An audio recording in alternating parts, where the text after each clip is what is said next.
Olá, retornando agora com o nosso horário de geografia e inicialmente vamos realizar a correção das páginas 105 a 107, não é isso? Então vamos lá.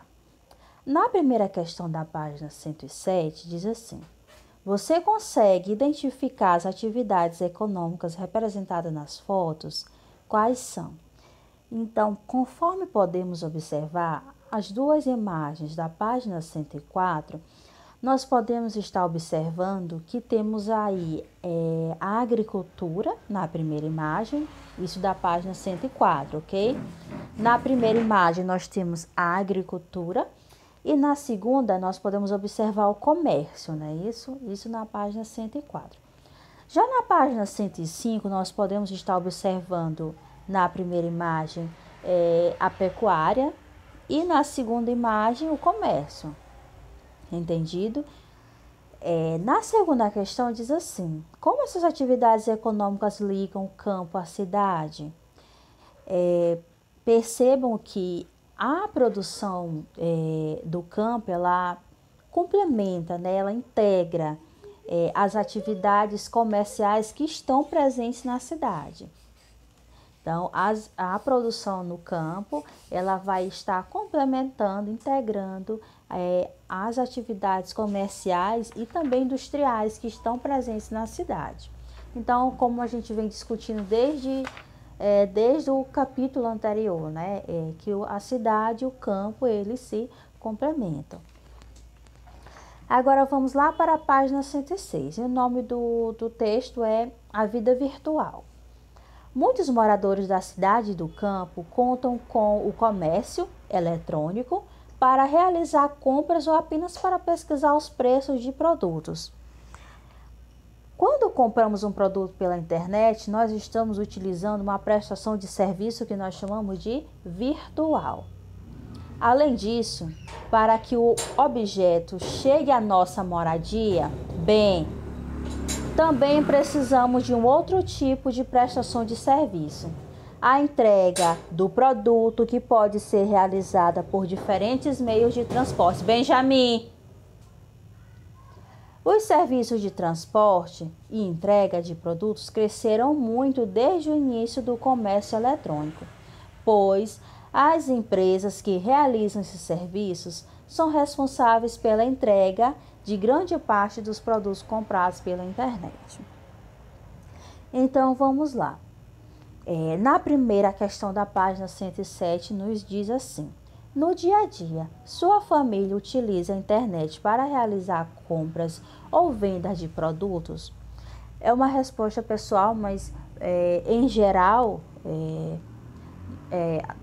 as famílias em geral utilizam para realizar compras, né?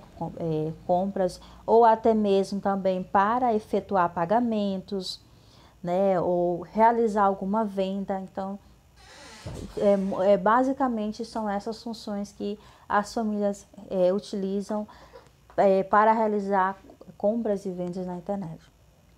Venda de artesanato, de imóveis, né, de roupas também. Então, tudo isso é possível realizar com a internet. Em sua opinião, por que os moradores da cidade e do campo utilizam aplicativos de celular? Também é uma resposta pessoal, mas em geral eles podem estar utilizando, né, por exemplo, para estar vendo a previsão do tempo e assim decidir o que deve ou não vestir-se, por exemplo, ou estar observando o calendário, né, ou jogos, enfim, diversas situações pode estar utilizando com a internet. Terceira, diferentes pesquisadores afirmam que o acesso à internet pelos celulares também tem efeitos negativos à vida das pessoas. Muita gente costuma caminhar pelas ruas com a atenção nos aparelhos e pode se acidentar e até causar acidentes. Além disso, o uso dos celulares por muitas horas no dia costuma interferir no relacionamento entre as pessoas. Então, temos aí um quadro onde nós temos três, acredito que sejam amigos, e eles estão observando um garoto andando com um caminhão. E aí um dos garotos diz, ele é criado com o avô. A pergunta que o autor nos faz, o que lhe causa surpresa ao observar o quadrinho? Por que o menino afirma que o garoto com o carrinho é criado pelo avô? Então, podemos estar observando, conforme já mencionamos, as demais crianças estão com o celular. Isso causa espanto ao ver uma criança que está brincando. E a frase ele diz, ele é criado pelo avô. Então, em geral, as gerações dos avós, eles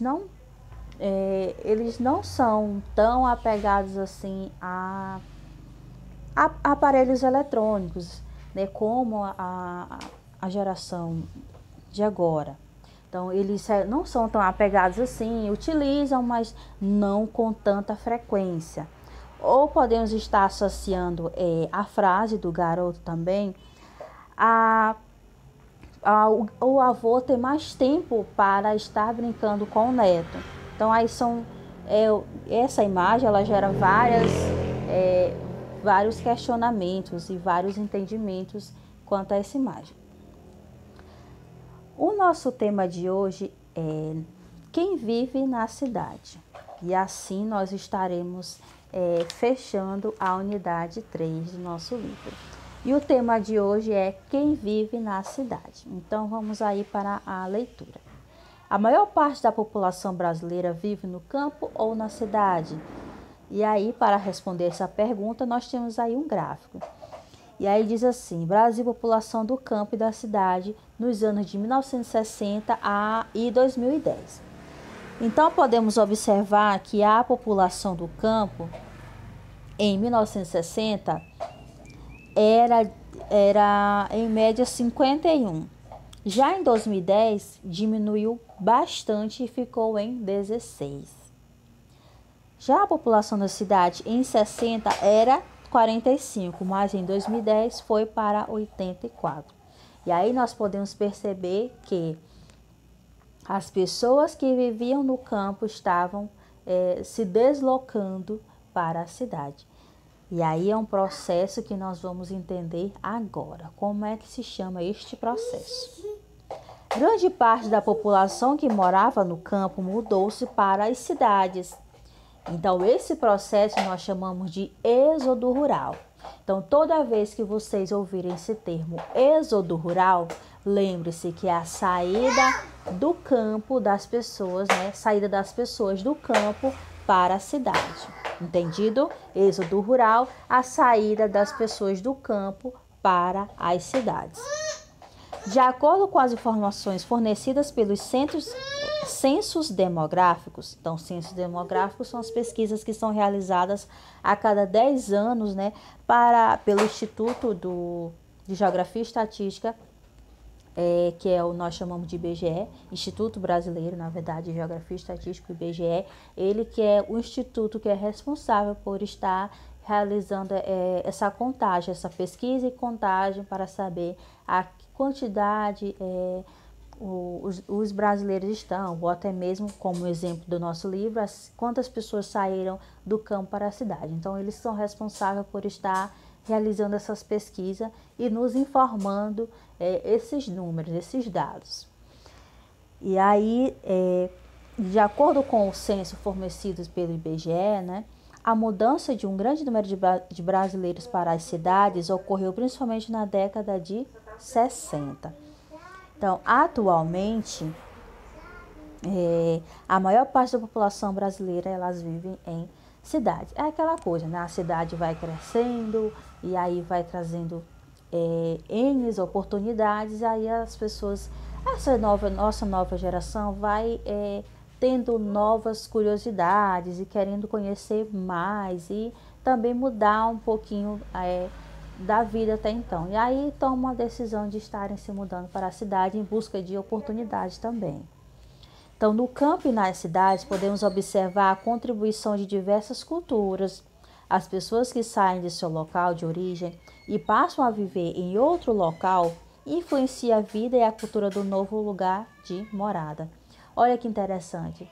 Quando a pessoa ela vai para outro lugar, né, ou por exemplo, como nos traz o exemplo, quando a pessoa sai do campo para a cidade, lógico que ela vai levar um pouquinho, né, do que ela é, a sua vida, a sua cultura, a sua forma de viver, os seus hábitos, ela leva consigo.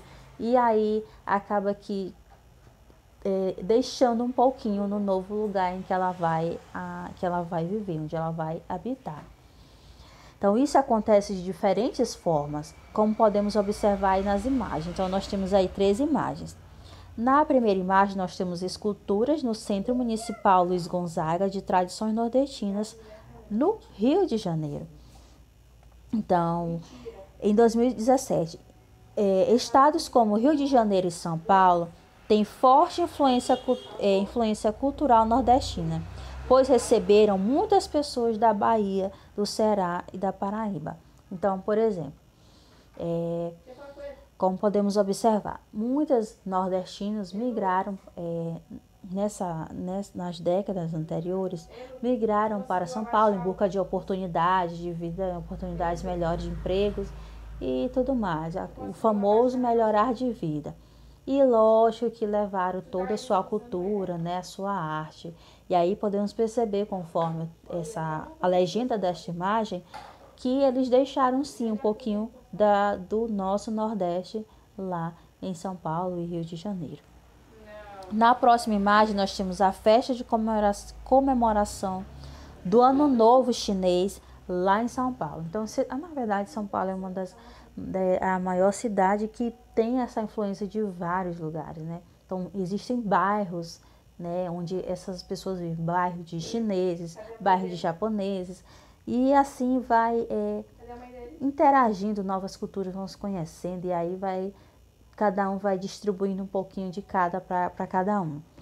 E aí, no caso, nós temos o Ano Novo Chinês em São Paulo, no estado de São Paulo, em 2017. Então, os povos chineses que vieram habitar aqui no Brasil, mais exatamente em São Paulo, lógico que eles trouxeram a sua cultura junto, né? E aí estão divulgando aí para todos.